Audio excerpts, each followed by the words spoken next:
Tiedättekö missä olen nyt? No, tallilla tietenkin.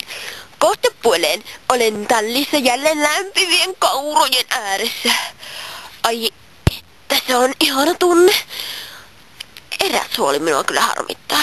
Tallilla ei ole ääntä. Yleensä koira haukkuu minulle jo täällä. Heinää pitäisi olla tuossa. Tuossa heinäjutussa. Siinä on aina taukopaikkamme. Ja nyt avianjälkiä on paljon useampia tuonne suuntaan. Sen lisäksi painautumia on tuolta tulossa ja sitten tuokin polku on tallattu. Siis nyt on aivan uskomaton tapahtuma. Nämä jäljet ovat minun, eli paluumatkalaisten.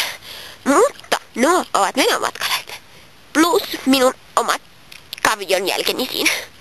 En ymmärrä, miten saisin heidät uskomaan, etten ole karannut. Pitäisihän minun mennä takaisin orilaitumelle. Se olisi huono ajatus.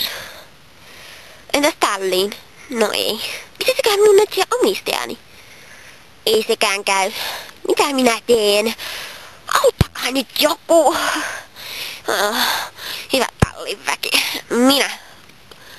Rolle Ponitus. Olen tullut tänään tänne julistamaan karkuretkeni lopetetuksi. Ei, enkä ole edes Rolle Ponin kaulus. Minun pitää keksiä paremmin nimi. Minua kutsutaan täällä kuulemma King Kongiksi. Se on hirveä nimi. Tiedättekö miksi inhoan sitä? Siksi, että King Kong on gorilla. Enkä minä näytä edes pätkän vertaa gorillalle. No, parempi sitä kai on yrittää päästä sinne tallille. Tai katsomaan, onko tuolla heinää.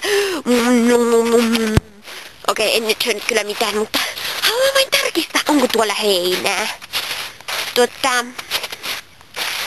Ei näy olevan. Harmi. Minä lähden tästä etsimään heinää, joten lopettaisimmeko tähän? Okei, kiitos.